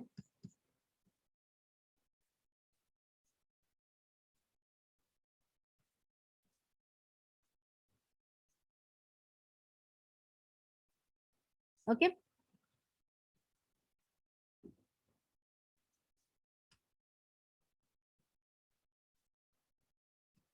so let us find out the EZ forms for these molecules. तो चलिए बताइए इसके लिए. अब इसके लिए ज्योमेट्रिकल आइसोमेरिज्म तो ये दोनों शो करेंगे, है ना. इसके पास दोनों ग्रुप्स अलग है, इसके पास दोनों ग्रुप्स अलग है. अब बात करते हैं प्रायोरिटी असाइन करनी है, तो प्रायोरिटी कैसे असाइन होगी. इसके साथ, इस कार्बन के साथ डायरेक्टली बॉन्डेड एटम कौन सा है, ऑक्सीजन. इसके साथ डायरेक्टली बॉन्डेड एटम कौन सा है, कार्बन. तो पहले एटम पे डिसीजन हो गया, ऑक्सीजन को हाई प्रायोरिटी, वेरी गुड. इसमें आते हैं, इस तरफ देखो तो जो डायरेक्टली बॉन्डेड एटम है, जो पहला एटम है वो नाइट्रोजन और पहला एटम जो है वो कार्बन. तो क्या हो जाएगा, प्रायोरिटी किसकी ज्यादा, नाइट्रोजन और कार्बन में नाइट्रोजन की. सो जरा देखो, दोनों वेज, वेज का मतलब दोनों अबव द प्लेन या towards the observer, they are on the same side. तो क्या हो जाएगा क्लास, सेम साइड का मतलब ये कौन सा फॉर्म हो गया, this is the Z form, zusammen form. ठीक है, दिस इज जुसमन फॉर्म. ठीक, चलो अब इस पे आते हैं. अब बताइए, ये वाला आरआरबी है, ये वाला आरआरबी है. पहले इसको देखते हैं. मैंने ये बॉन्ड लाइन नोटेशन दिया हुआ है, बॉन्ड लाइन नोटेशन. तो ये एक्चुअली क्या है, CH3 है ना, कार्बन, और ये वाला CH2 है. ये तो CH3 हो गया, इसके पास 3 हाइड्रोजन है. और ये क्या हो गया, कार्बन है, इसके पास 2 हाइड्रोजन है. तो पहला एटम तो सेम हो गया, कार्बन कार्बन. जब पहला एटम सेम तो आगे बढ़ो. अब इस कार्बन के साथ क्या क्या डायरेक्टली बॉन्डेड है, हाइड्रोजन हाइड्रोजन हाइड्रोजन. और इस कार्बन के साथ क्या क्या बॉन्डेड है, CH3 और हाइड्रोजन. बट जरा ध्यान से देखो, इस कार्बन के साथ डायरेक्टली कौन कौन बॉन्डेड है, इस कार्बन के साथ डायरेक्टली कौन बॉन्डेड है, कार्बन हाइड्रोजन हाइड्रोजन, और यहाँ पे 3 hydrogen. So carbon hydrogen hydrogen, और यहाँ पे 3 हाइड्रोजन. मैंने बोला था इनको decreasing order of atomic number में अरेंज कर दो, फिर एक एक करके डिसाइड करो, एक एक करके. तो कार्बन और हाइड्रोजन में डिसीजन यहीं पे हो गया है ना, आगे बढ़ने की जरूरत नहीं है. सेकेंड एटम पे डिसीजन हो गया, सेकेंड एटम पे. तो हाई प्रायोरिटी किसको दिया, this is the high priority group, ये वाला हाई प्रायोरिटी हो गया. अभी यहाँ पे आते हैं, पहला एटम कार्बन कार्बन, आगे बढ़ो. दूसरा एटम इसका जरा देखो क्या क्या है, कार्बन कार्बन कार्बन, मतलब दूसरा एटम कार्बन, तीसरा कार्बन, चौथा भी कार्बन. डिक्रीजिंग ऑर्डर बात एक ही है, क्योंकि कार्बन कार्बन का तो एटॉमिक नंबर सेम है. बट यहाँ पे आते हैं, इस कार्बन के साथ देखो तो 2 हाइड्रोजन, और ये क्या है, कार्बन. सो दैट मीन्स इस कार्बन के साथ जो पहला एटम था, पहले के साथ दूसरा, तीसरा, चौथा. सो कार्बन हो गया, फिर हाइड्रोजन हो गया, फिर हाइड्रोजन हो गया, राइट. सो दैट मीन्स यहाँ पे क्या हो गया, बताइए यहाँ पे क्या हो गया, जरा ध्यान से देखिए. तो अगर आप डिसीजन लेते हैं, कार्बन कार्बन सेम हो गया, यहाँ पे भी सेकेंड एटम पे भी डिसीजन नहीं हुआ, आगे बढ़ो. थर्ड एटम अगर देखो तो कार्बन और हाइड्रोजन में प्रायोरिटी यहाँ पे डिसाइड हो गई है ना. तो थर्ड एटम पे डिसीजन हो गया. तो थर्ड एटम के हिसाब से किसकी प्रायोरिटी ज्यादा, this is high priority group, ये हाई प्रायोरिटी, ये हाई प्रायोरिटी, दोनों ऑपोजिट साइड पे हो गए, so this is your E4, this is your E4, ठीक है, is that clear? Okay, so another rule is if unsaturated groups are present, मतलब ऐसे ग्रुप्स जहां पे आपका क्या प्रेजेंट हो, डबल बॉन्ड हो या ट्रिपल बॉन्ड हो, ऐसा ग्रुप, ठीक है। तो ऐसे बहुत सारे ग्रुप्स होते हैं, फॉर एग्जाम्पल अगर मान लो आपको एल्डिहाइड गिवन है और आपको साइनाइड गिवन है और इन दोनों में प्रायोरिटी असाइन करनी है, ठीक है, या मैं कार्बोक्सिलिक एसिड ले लेती हूँ, आई एम टेकिंग कार्बोक्सिलिक एसिड, है ना, ये दो ग्रुप्स जुड़े हुए हैं, अब आपको प्रायोरिटी असाइन करनी है कि कौन सा हाई प्रायोरिटी है। तो देखो यहाँ पे एक हाइपोथेटिकल रूल होता है, हाइपोथेटिकल रूल क्या होता है, मतलब जो डायरेक्टली बॉन्डेड एटम है वो तो कार्बन है, पहले एटम पे तो डिसीजन नहीं हो पाया, जो पहले पे नहीं हो पाया तो आगे बढ़ना है, आगे कैसे बढ़ना है, इधर देखो, डबली बॉन्डेड ऑक्सीजन है, ठीक है, जब भी आपका अनसैचुरेटेड ग्रुप्स होंगे except alkene and alkyne, if unsaturated groups are present except alkene and alkyne, तो वहां पे आप हाइपोथेटिकली, मतलब हमें अज्यूम करना है, ये सिर्फ रूल है, रियल में ऐसा नहीं होता, बट हम ये अज्यूम कर रहे हैं, हाइपोथेटिकल अजम्पशन है हमारा, या इस चीज को हम इस तरह से देखेंगे कि आप इस मॉलिक्यूल को हमेशा इस तरह से अज्यूम करोगे कि डबल बॉन्ड कार ऑक्सीजन का मतलब कि ये दो ऑक्सीजन से जुड़ा हुआ है, एंड देन हाइड्रोजन, और यहाँ पे देखो इसका मतलब आप क्या अज्यूम करोगे कि ये दो ऑक्सीजन, डबल बॉन्ड का मतलब पाई बॉन्ड हटाओ और दो ऑक्सीजन लगाओ, डबल बॉन्ड है ना, तो एक ऑक्सीजन की जगह दो ऑक्सीजन लगा दो, और फिर तीसरा डायरेक्टली बॉन्डेड एटम है ऑक्सीजन, ठीक है, इसके साथ जुड़ा हुआ है हाइड्रोजन। अब आपको प्रायोरिटी असाइन करनी है तो कैसे करोगे, पहले एटम पे तो नहीं हो पाया, carbon carbon, second atom is oxygen oxygen, नहीं हो पाया, third atom is oxygen oxygen, नहीं हो पाया, फोर्थ एटम अगर आप देखोगे तो क्या होगा, fourth atom is oxygen and hydrogen, तो डिसीजन कहाँ पे हो गया, ऑक्सीजन की प्रायोरिटी ज्यादा, सो this is the high priority group, so this is the high priority group, ठीक है।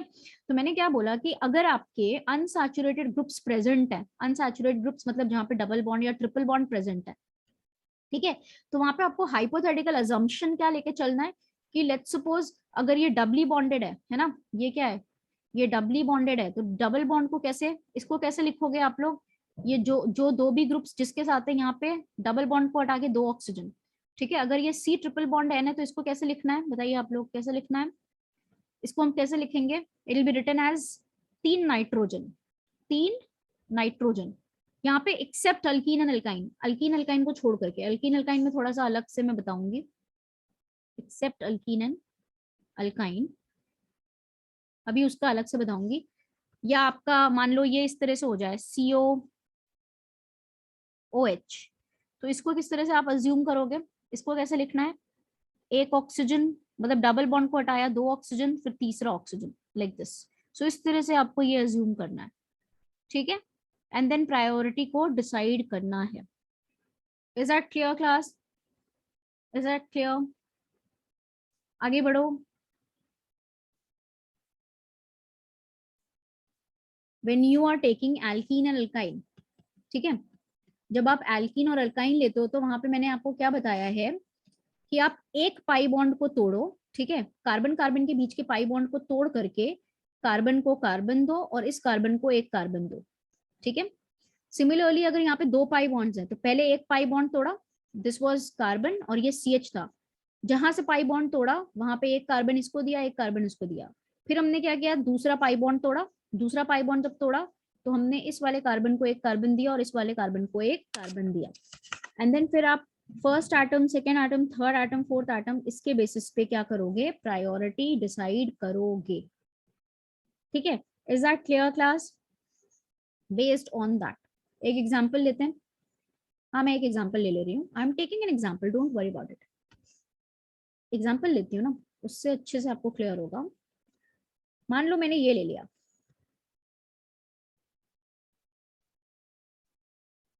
And I have taken this, कौन सा, ये ले लिया, चलो,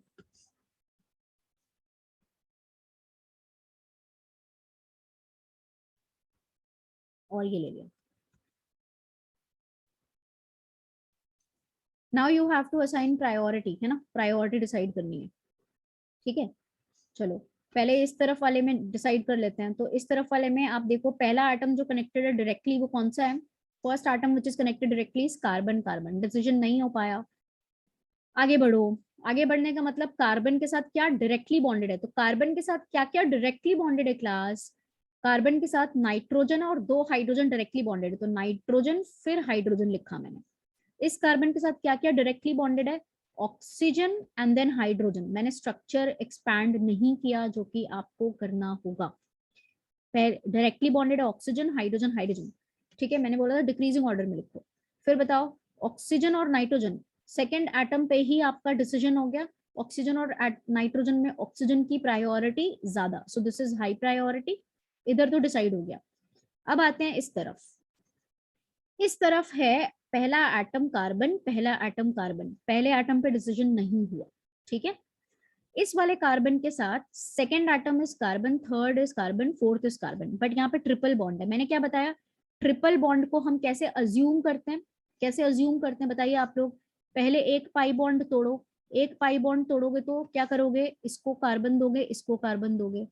फिर मैंने क्या बोला था, एक और पाई बॉन्ड तोड़ो, एक और पाई बॉन्ड तोड़ा तो इसको कार्बन दिया, इसको कार्बन दिया, ठीक है, अच्छी बात है, ठीक, समझ में आया ना सबको। और इसके साथ एक हाइड्रोजन तो जुड़ा है। अब देखो फर्स्ट एटम कार्बन, डिसीजन नहीं हो पाया, ठीक है। चलो second atom, second atom carbon, इसके साथ क्या क्या जुड़ा हुआ है डायरेक्टली, कार्बन कार्बन कार्बन, तो second atom carbon, second atom carbon, ठीक है। सेकेंड सेकेंड एटम पे भी डिसीजन नहीं हो पाया, second atom carbon, second atom carbon, decision नहीं हो पाया, ठीक है। ये लेती हूँ, second atom carbon, second atom carbon, decision नहीं हो पाया। अब तीसरा डायरेक्टली बॉन्डेड एटम कौन सा है, जरा ध्यान से देखो, कार्बन और कार्बन, डिसीजन नहीं हो पाया। चौथा डायरेक्टली बॉन्डेड एटम कौन सा है आपका, चौथा डायरेक्टली बॉन्डेड एटम कौन सा हो गया, कार्बन कार्बन, डिसीजन नहीं हो पाया। पांचवा देखते हैं, अब इस कार्बन के साथ क्या डायरेक्टली बॉन्डेड है, इस कार्बन के साथ क्या डायरेक्टली बॉन्डेड है क्लास, बताइए। पांचवा कार्बन, बट आप इसमें से इस कार्बन को अगर ले लो तो क्या डायरेक्टली बॉन्डेड होगा, हाइड्रोजन। अभी क्या है, अभी इनके पास हाइड्रोजन है ना, तो इसको ऐसा ले लिया, हाइड्रोजन हाइड्रोजन हाइड्रोजन। अभी क्या है, हाइड्रोजन और कार्बन के बीच में डिसीजन हो रहा है, हाइड्रोजन और कार्बन, तो हाई प्रायोरिटी किसको देंगे, कार्बन को देंगे। सो ये हो गया हाई प्रायोरिटी ग्रुप, ये हो गया हाई प्रायोरिटी ग्रुप, और ये हो गया low priority group. So high priority group same side पे है, तो ये हो गया Z form. I hope now it is clear, बोलो, इज इट क्लियर क्लास?